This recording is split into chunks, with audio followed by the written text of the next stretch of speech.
বক্তব্য রাখার জন্য সবিনয় প্রার্থনা জানাচ্ছি। আজকের অনুষ্ঠানের সম্মানিত বিশেষ অতিথি হিন্দু ধর্ম কল্যাণ ট্রাস্টের সম্মানিত সভাপতি শ্রী সুব্রত পাল মহোদয়কে বিশেষ অতিথি বক্তব্য প্রদান করার জন্য সবিনয় প্রার্থনা। দর্শক ভক্তদের করতালির মধ্যে দিয়ে আমরা ওনাকে স্বাগত জানাতে বক্তব্য প্রদান করেন।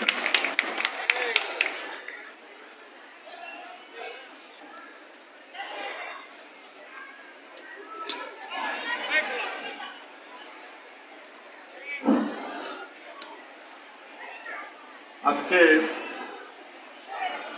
শ্রী শ্রী জগন্নাথ দেবের উল্টো রথযাত্রার এই আলোচনা সভার শ্রদ্ধেয় সভাপতি,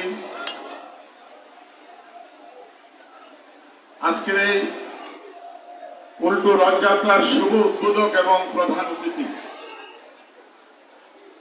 গণপ্রজাতন্ত্রী বাংলাদেশ সরকারের দুইবার খাদ্য মন্ত্রণালয়ের সফল মন্ত্রী,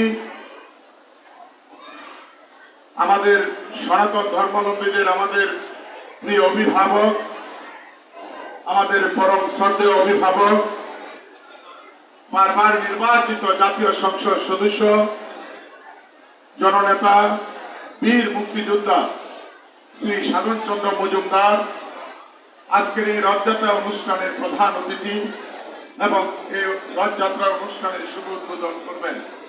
আমাদের মাঝে তিনি কিছুক্ষণ আগে বক্তৃতা করে গেলেন, আপনাদের উদ্দেশ্যে কথা বললেন।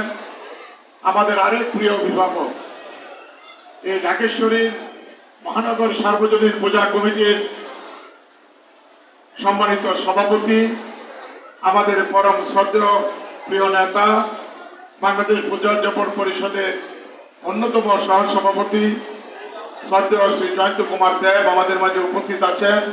বিশেষ অতিথি হিসাবে আমাদের মাঝে উপস্থিত আছেন আমাদের আরেক প্রিয় মানুষ, প্রিয় নেতা, বাংলাদেশ পূজা উদযাপন পরিষদের অন্যতম যুগ্ম সাধারণ সম্পাদক, বিশিষ্ট শিক্ষাবিদ, আমাদের শ্রদ্ধেয় শ্রী সুভাষিস বিশ্বাস সাধন সহ উপস্থিত আছেন বিশিষ্ট আলোচক, ইসকন বাংলাদেশের অন্যতম সদস্য, আমাদের পরম শ্রদ্ধেয় আমাদের প্রিয় মানুষ ডাক্তার বিমলা চন্দ্র প্রসাদ দাস সহ উপস্থিত আজকের এই রথযাত্রা অনুষ্ঠানের আমাদের মাতৃমণ্ডলী, ভক্তবৃন্দ সবাইকে প্রভু জগন্নাথ দেবের, শ্রী শ্রী জগন্নাথ দেবের সবাইকে আজকের এই রথযাত্রার এই উল্টো রথের সবাইকে শুভেচ্ছা এবং অভিনন্দন জানাচ্ছি।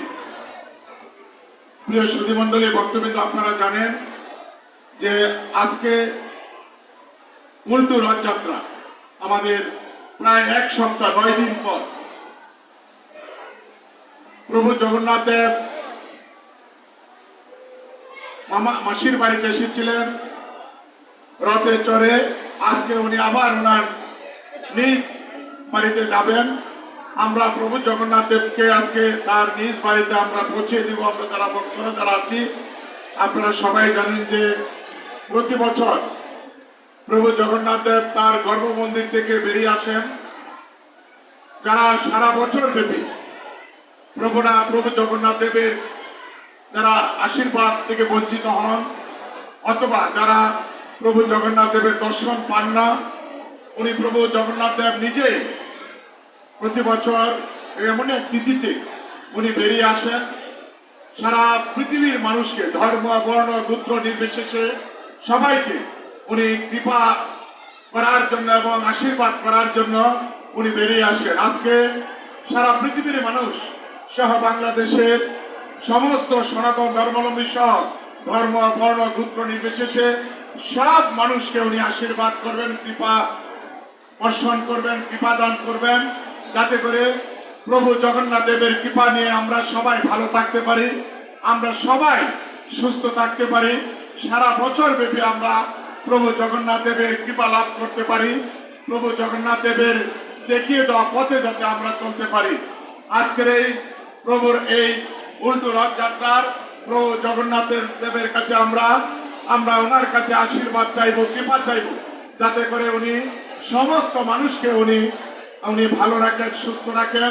আর বিশেষ করে আমরা বলতে চাই এই বাংলাদেশ হচ্ছে একটি অসাম্প্রদায়িক দেশ। আজকে মাননীয় প্রধানমন্ত্রী বঙ্গবন্ধুর কন্যা আজকে বাংলাদেশের সফল রাষ্ট্রনায়ক জননেত্রী শেখ হাসিনার নেতৃত্বে এই বাংলাদেশ পরিচালিত হচ্ছে। আজকে প্রভু জগন্নাথের কাছে মাননীয় প্রধানমন্ত্রীর সুস্বাস্থ্য এবং দীর্ঘায়ু কামনা করে এবং সবাই প্রতি বাংলাদেশ সহ সারা পৃথিবীর মানুষের প্রতিটা মানুষকে যাতে উনি সুস্থ রাখেন, ভালো রাখেন এবং যে অসাম্প্রদায়িক বাংলাদেশ বিরাজ করছে সে অসাম্প্রদায়িক বাংলাদেশ যাতে আরো বেশি বেশি করে দেশের মানুষ সেটার সুফল ভোগ করতে পারে। প্রভু জগন্নাথের কাছে এটাই আজকে আমাদের প্রত্যাশা এবং আমাদের আশা। প্রভু জগন্নাথের সবার কৃপা সবার প্রতি কৃপা বর্ষিত করুক এই কথা বলে আবারও আপনাদেরকে যারা এই বিশেষ করে ইসকন বাংলাদেশ যারা আজকের এই উদ্বোধনের যারা আয়োজন করেছেন তাদের প্রতি কৃতজ্ঞতা, তাদের প্রতি অভিনন্দন জানিয়ে আমি আমার বক্তব্য এখানে শেষ করছি। সবাইকে ধন্যবাদ, নমস্কার। জয় জগন্নাথ, জয় জগন্নাথ, জয় জগন্নাথ। সবাইকে নমস্কার।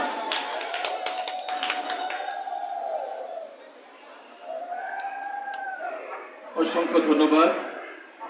আজকের অনুষ্ঠানের বিশেষ অতিথি হিন্দু ধর্ম কল্যাণ ট্রাস্টের সম্মানিত সহ সভাপতি শ্রী সুব্রত পাল মহোদয়কে।